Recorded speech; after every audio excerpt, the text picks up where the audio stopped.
Good afternoon, everybody, distinguished guests, excellencies, ladies and gentlemen, friends and colleagues. A very warm welcome to everyone. UBS is delighted to be hosting this lunch in the midst of the exclusive World Cities Summit, where thought-provoking ideas are shared about how we can make cities more livable, sustainable, and resilient. These conversations will inevitably give rise to discussions around sustainability, which is a crucial topic for cities, especially as urban populations continue to rise. The current heat wave we are experiencing around the world is another compelling example that global warming is happening and the time for change is now. Globally, 2 billion tons of trash is discarded annually, filling up landfills and generating even more carbon emissions. As a global institution, UBS understands the urgent need of the climate crisis we are facing, and we are ramping up our efforts according to three sustainability focus areas: planet, people, partnerships. On the back of the World City Summit, UBS is proud to be the presenting partner for Treasure, a nationwide campaign using art to narrate sustainability. I just came back from the Gardens by the Bay. It was truly hot this morning, but we had fun. Where Senior Minister Teo Chee Hean officially launched the campaign, which supports the Singapore Green Plan 2030. Together with our partners, including enterprise partner Hobie Land, venue partner Gardens by the Bay, the Ministry of Sustainability and Environment, Singapore Tourism Board, Worldwide Fund for Nature Singapore, and the AdPlanet Group, we are delighted to launch the campaign. The campaign was especially significant, conceptualized by AdPlanet, and bringing all together with the co-founder of AdPlanet, or the founder of AdPlanet, Adrian Tan. So Adrian, thank you very much for bringing this to Singapore, and I know it took a long time to conceptualize this. By repurposing used materials ranging from car bumpers, tires, discarded luggages to toys, world-renowned street artist Bodalo II has created a 10 by 7 meter tall sculpture in the form of a Sumatran tiger. I encourage all of you to spend some time looking at it. Bodalo, where are you? May you please stand, please? Bodalo, thank you very much. Bodalo deeply believes in arts with a purpose, and that even trash can be recycled to art, reminding us all of the importance of sustainability and conservation. The sculpture takes prime position at the Gardens by the Bay and will remain a key attraction there at least for the next 3 years as a gift for the public to enjoy. It was also set to be one of the largest art installations made entirely out of trash in Asia. I was just telling my team, this is really a piece of very nice trash. So you should all take a visit. We hope that many of you will head down to visit this iconic sculpture, take lots of pictures with it, and share this on your own social media with the hashtag TreasureSing or TreasureSG. As part of today's program, we are delighted that Bodalo can join us to share more about his masterpiece, and we look forward to the exciting dialogue with our partners from National Arts Council and WWF Singapore to share on art and sustainability in cities. At UBS, in every society that we are in, we reimagine the power of people and capital to create a better world for everyone. We want to be the financial provider of choice for clients who wish to mobilize capital towards the achievement of the 17 UN Sustainable Development Goals and the orderly transition to a low-carbon economy. Working with our clients, we have delivered a wide range of sustainable finance offerings last year, $251 billion of sustainability focus and impact investment, representing a 78% increase year-on-year, and we supported 103 green, social, sustainability or sustainability-linked bond transactions. More recently, we have also been active in sustainable bond issuance with sovereigns such as Philippines, Indonesia, and Hong Kong. Additionally, we are committed to achieve net zero greenhouse gas emissions with our key vendors by 2035 and from all aspects of our business by 2050, with milestones established along the way to make sure our progress can be transparently tracked. As part of our ambitious climate roadmap, we are targeting to raise $1 billion in donation and reach 25 million beneficiaries through climate philanthropy. This is really a difficult task, but for all of us at UBS, it's something which we are committed to do. I'm also proud to note that our philanthropic arm, the UBS Optimus Foundation, supports over 320 programs across 60 countries to tackle issues including environmental degradation and climate change. To conclude, climate change is a global challenge. But collectively, we can achieve great things together. Like the theme of this year's World City Summit, we have the power to emerge stronger and create livable and sustainable cities when we put all our heads together. Let's do our part, and we look forward to many more years of collaboration with all our clients and community partners to create a better world for all of us, a world that is fair and sustainable. On this note, I'd like to wish everyone an enjoyable rest of the day ahead and a very fruitful summit. Thank you all very much. Thank you. Thank you very much, everyone. And to continue this stimulating dialogue on sustainability, and as Bordalo himself says, it's not just to take beautiful pictures, but it's to go behind and think what inspires this trash, what can we do with the actions that affect this planet. I'm very pleased to have curated a panel of thought leaders, including Bordalo II, as well as our partners on the Treasure campaign, the National Arts Council, and WWF Singapore, to share more about art and sustainability in cities. And Tan Siu Lee, independent curator and art consultant, will moderate this fireside chat. And I'm personally very excited to hear more about how art can stimulate, complement, and amplify our sustainability efforts. May I now invite Siu Lee on stage for the next segment. Siu Lee, please.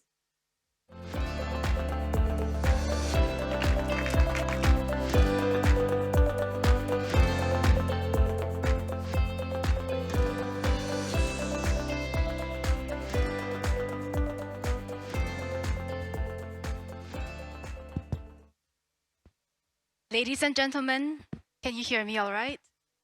Okay.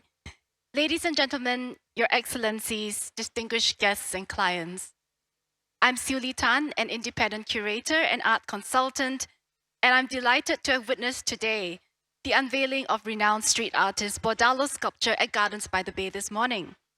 I understand this is Bordalo's largest recycled sculpture in Asia, and I visited the work when he was setting up earlier last week, and obviously it's left a huge impact on passers-by who stopped to take it in and of course to take photographs against the dramatic backdrop of Marina Bay Sands and the sky. Gardens has played host to some really memorable artworks in recent years, in addition to those permanently installed on its grounds. And it's wonderful that they've now come in as venue partner for UBS's Treasure campaign, a nationwide campaign using art to narrate sustainability in support of the Singapore Green Plan 2030. It therefore gives me great pleasure to be hosting this lunchtime conversation today on art and sustainability in cities. To start, I would now like to introduce Arthur Bordalo, the artist of the 7-meter-tall artwork at Gardens by the Bay, created by ingeniously repurposing trash material, transforming the trash into treasure. Bordalo, please.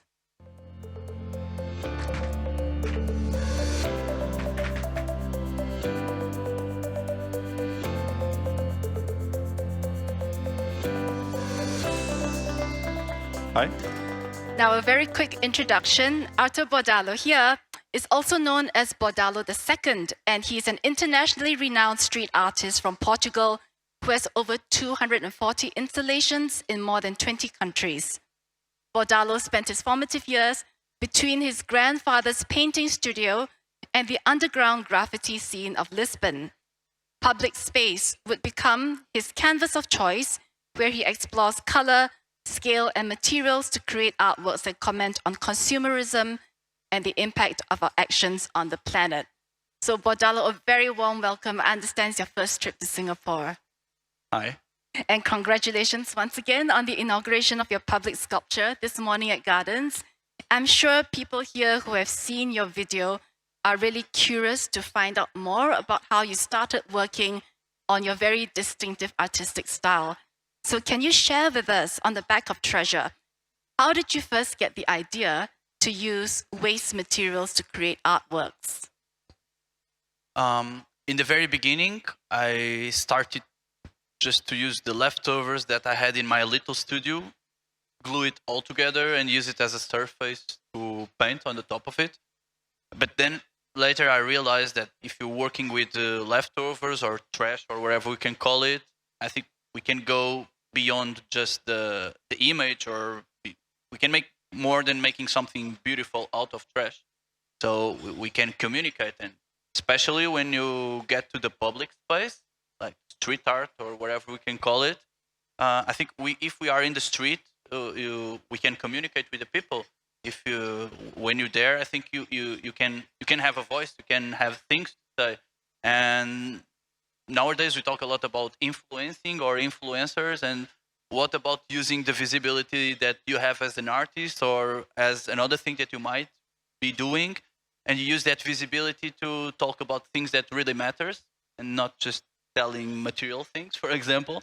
And I decided to use the animals as a subject, or the nature, and talk about the climate change and all these problems that we are still talking a lot nowadays, but that we definitely need to act right now. Because year after year, we know that the ice is broken, the temperatures are going higher. But personally, I remember to hear talking about recycling and about the climate change since I ever exist. I'm 35 years old now, and I didn't so much happening. So I want to talk about that, and I want to be that uncomfortable guy talking about the thing that we must think about and definitely change. It's great. And I'm looking at some of the images of your past work now. I notice you work a lot with animals, and are these all endangered species that you work with? Most of them, yes. So working with the endangered species, I think that gives I think it's easier to get to the point. But even if I'm making another wild animal that is not endangered yet, everything might be endangered if we keep acting like this. Even us, I think. Well, actually, I think we are the ones definitely endangered by our own actions nowadays. Yeah. And could you share with us, you created a tiger for Gardens by the Bay. Could you share with us why you chose a tiger for Singapore? Yeah, it's a local species, even if there are no more tigers around here. But it used to be. So in one hand, I think it's very sad that we see the way we develop the society, and some of these amazing creators, they are just gone. But in the other way, I think we have to use it, not just ignore or forget them. Use them to create things, to gain awareness with art, of course. In this case, it's what I know how to do. It's a really stunning sculpture, beautiful against the skyline as well. And when I visited you last week, there were people, cyclists stopping to take lots of photographs and to stare at the work to try to figure it out. For you as an artist, what is the key message that you would like people to take away after looking at your art? Apart liking it, I think making something beautiful, it's just the first step, is just to make the people stop and look. But then I hope that people can look and think about that. And I think the street is a good place for advertising. But in this case, I'm not selling nothing. I'm just talking about the ideas and all these subjects that we are talking right now. Thank you so much, Bordalo, for sharing your creative process with us. Undoubtedly, these are issues that are very close to many of us. And especially in recent years, the events have arguably heightened our awareness of and sense of urgency about the delicate balance in our relationship with and stewardship of the world that we inhabit. In the art world, artists have been making work that speak to these issues for a very long time. And I think what is significant now is that their agency and effort is being amplified through platforms and initiatives such as these that involve several different sectors in society so that art and culture are aligned with purpose on a much larger scale. To name just a few projects globally in recent years, the Toward 2030 project in Turin, Italy, commissioned artist Ernest Zakharevich. Do you know him, Ernest? I'm not sure. Street artist Ernest Zakharevich. Some of you may know him as the artist of the famous murals in around Penang and also in Singapore. So Toward 2030 commissioned Zakharevich to create artworks around the city of Turin in order to raise awareness of the United Nations Sustainable Development Goals. Earlier this year, I also had the pleasure of curating a show at Warin Lab in Bangkok, a recently established art space in Thailand that focuses on environmental issues through art. So we were just looking at Ernest's work on the slides, and this is work by Ari Bayuaji, who's based between Bali and Montreal. Ari transformed plastic waste that is commonly found on the beaches of Bali into beautiful tapestries that look like silk, in collaboration with a community of artisans who, many of whom had lost their traditional livelihoods in tourism due to the pandemic lockdowns. So with examples like these, and of course with Bordalo's stunning work at Gardens by the Bay, truly we look to art and artists to inspire us and show us the way. And I think it's especially amazing when partners from different sectors of society come together to amplify these initiatives.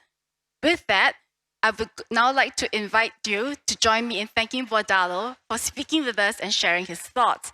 And we are now going to go on to the second part of our fireside chat, where we invite other people from the art industry and the WWF to enlarge the conversation around art and sustainability in our cities. Thank you once again, Bordalo, for joining us today. Thank you.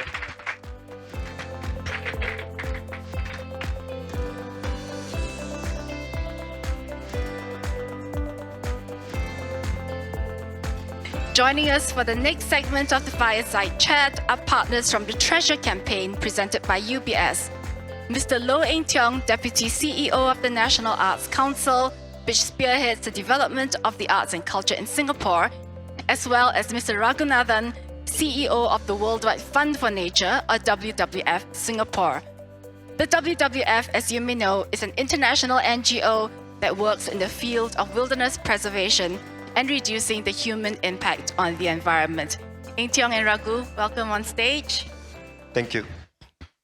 Now, Eng Tiong, let's start with you. Earlier on, when we were looking at Ernest Zakharevich's project, I mentioned the Toward 2030 project in Italy. And as we know, Singapore too is working towards 2030 with its green plan.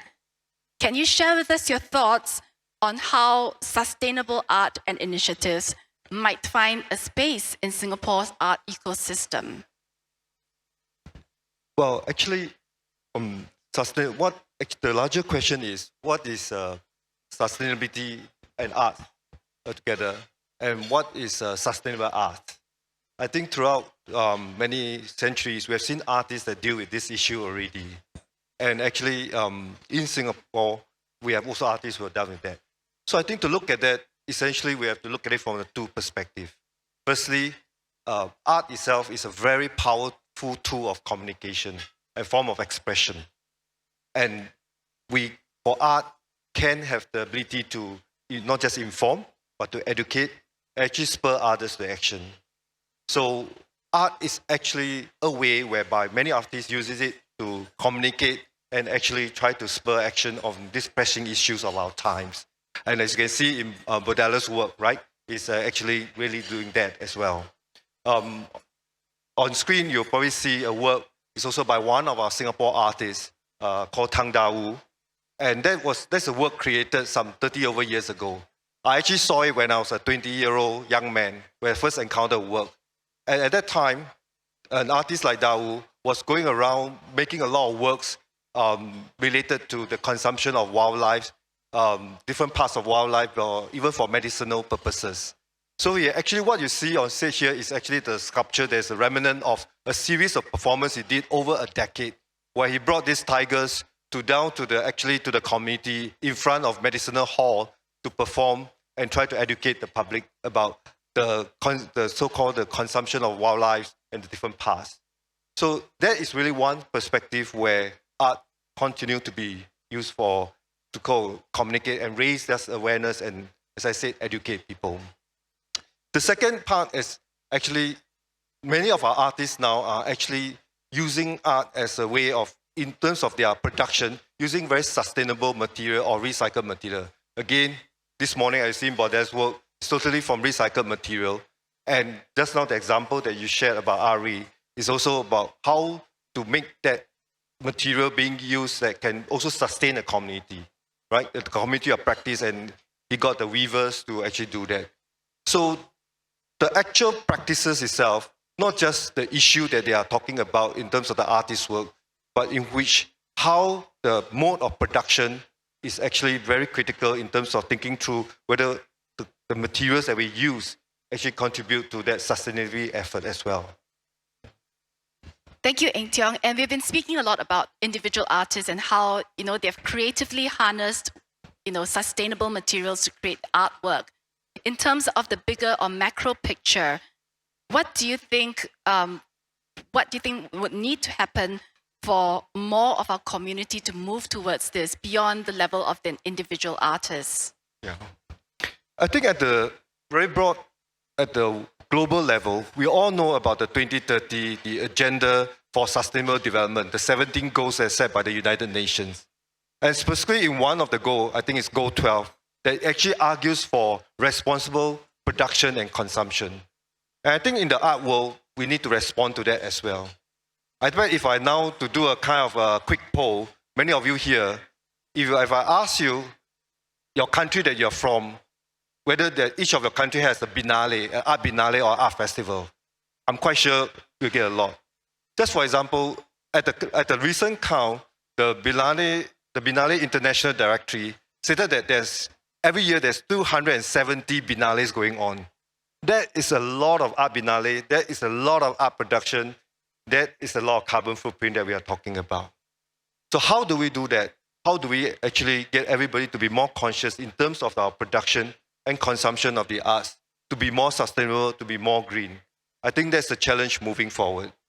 I think you all might recall that last month there was this very, well, I wouldn't call it amusing system. There was this guy who disguised as an old woman in a wheelchair and take a cake and smash on the very famous, the Leonardo da Vinci's most famous work, Mona Lisa. And as he was being escorted or dragged away by the guards, he was actually ascribing the message, think about the earth. And he kind of urged all the artists to think about the earth. Now, it's not something that I encourage artists to go out and make this kind of grand gestures to create the attention. But it's certainly something that I know many of our arts world, in people working in the art world are thinking about. There is a non-profit called Art 2030 that's based in Denmark that's looking into how to make art production more sustainable. There's also the Gallery Coalition, Climate Coalition. There's also thinking of how which has over 800 over members, thinking how to reduce the carbon footprint. I think we need to continue to incentivize. So all of us who are working in city planning, in agencies that actually uses art or engages art to rejuvenate, to enliven our cities, and we use art as a way, we have to actually put in all this consideration when we engage art or when we organize biennales and art festivals as well. Thank you so much, Eng Tiong, for your insights and especially sharing your thoughts on what whole of government or whole of sector can achieve. I think this is particularly important. And on that note, speaking of what cities can do, we also have with us today Mr. Raghunathan from WWF Singapore, the sustainability partner for UBS's Treasure campaign. Raghu, we've heard so much about how individual artists have that immense power to impact the public and how various sectors can come in to support and amplify that as well. Can you share your thoughts on what cities can do in areas of conservation and biodiversity? So thank you, Suli. WWF is the Worldwide Fund for Nature, and it is the world's largest environmental NGO. People probably recognize us as working on wildlife matters, but WWF does a lot more than that. We work across all areas of sustainability, including tackling climate change, working on important sustainability issues. We have recently been doing a lot of work in Singapore around core topics that move the needle. For example, waste reduction and move towards a circular economy. We recently did a piece of work around how cities can better tackle waste that is generated in retail malls. So this was a study that we carried out on our own, working with several malls, trying to identify where waste is generated, what is the nature of the waste, how much of it is generated, how can people visualize it and know how much is being generated, and then figuring out what solutions we can have to deal with this waste. So our recommendations extended beyond simply talking about reducing waste to looking at how packaging design can change, how extended producer responsibility schemes can come in, as well as looking at different ways of how waste can be managed, right? Like repurposing waste. So this is one important piece of work that we've done. Another notable initiative that is relevant for cities is our recent effort to try and reduce packaging waste in e-commerce. Every day, around 200,000 packages are delivered across Singapore through e-commerce. And that is a whole lot of packaging that is accompanying every parcel. So we have tied up with Singapore Post and with 10 other e-commerce partners in Singapore, looking to see how packaging in e-commerce can be made more sustainable. So we are trying to pilot reusable packaging for e-commerce. And the idea is that once a parcel is delivered to a consumer, the consumer can either return the packaging back to the delivery person, or they can simply fold it and post it in any post box. So this is a novel way of how we are looking to see how to change the norm of using too much paper and plastic in e-commerce and moving to more sustainable models. The third piece of work that we have done recently, which you see on screen here, is our recent work around decarbonizing Singapore's energy system in the context of cooling. Cooling takes up approximately 1/3 of Singapore's energy consumption. And right now, the way we do cooling, and cooling is needed for everything. For example, we are sitting in this air-conditioned room. A lot of industries require cooling as well. So, what we are looking to do is how to make cooling more sustainable. Cooling demand is set to increase exponentially in the future.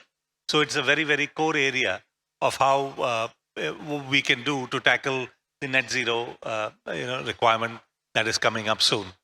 So we work closely with government here and trying to understand what sort of areas we can tackle when it comes to cooling. We have consolidated all our findings in this report.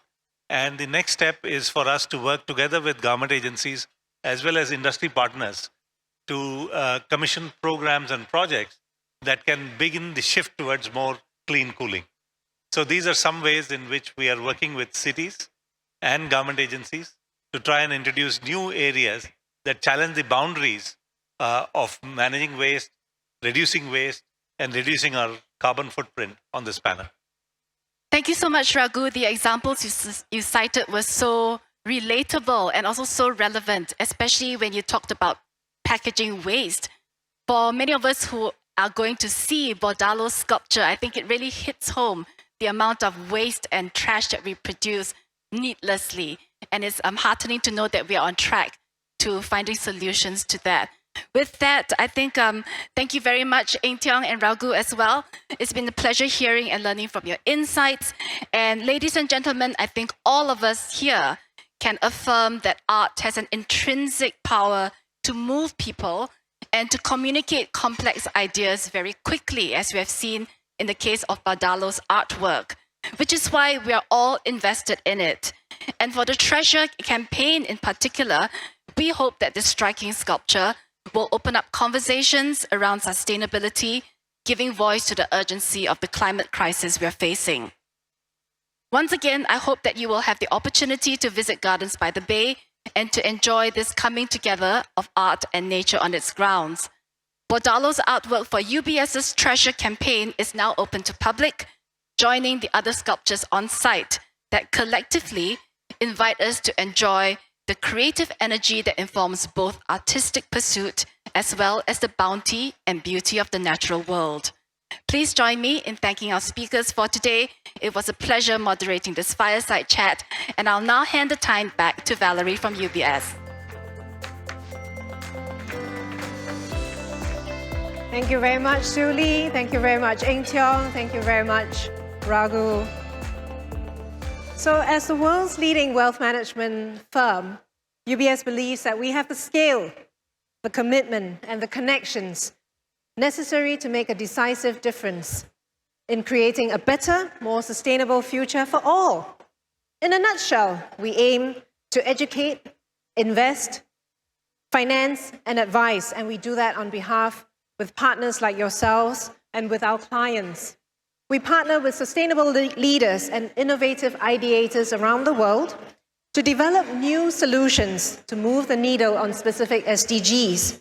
We do this with entrepreneurs through our Global Visionaries program, where we support over 20 global visionaries across new ideas such as carbon capture, scaling up tree planting, using artificial intelligence to predict pandemics, and even support happiness and mental wellness of our communities. We also regularly publish white papers and leading research in biodiversity, voluntary carbon markets, climate action, transition and decarbonization, as well as natural capital. I'm sure all of these terms and topics are very familiar to all of you. And I'd like you to also share that we in Asia Pacific work with a network of more than 50 sustainability specialists and subject matter experts on exactly these topics. So very, very pleased also to mention that after today's panel, at 2:30, our Asia Pacific head of sustainable finance and global head of our sustainable finance group, Mr. Desmond Quek, is part of a panel that will speak on the topic sustainable financing of cities, a new normal, and that takes place after this session. So I would like to welcome you when you have had your lunch and a nice little breather to take time to join him and others at 2:30 on that track. So as part of the conclusion of this lunch today, I'd like to leave you with a surprise while you enjoy your lunch. So do sit back and take this surprise with us. Thank you.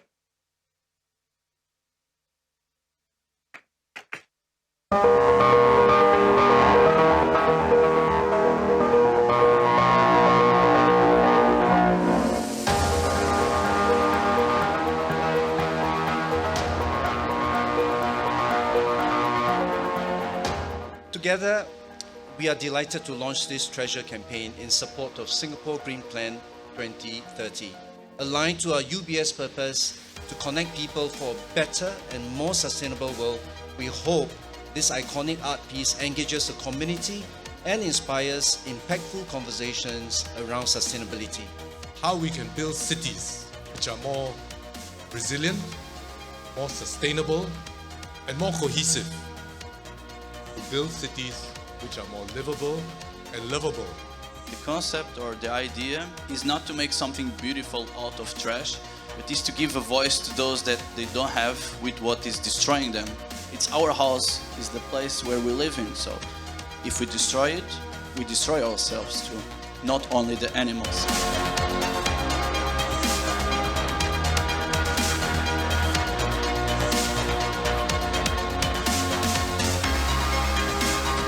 Can I get your hand over the dome, please? 3, 2, 1.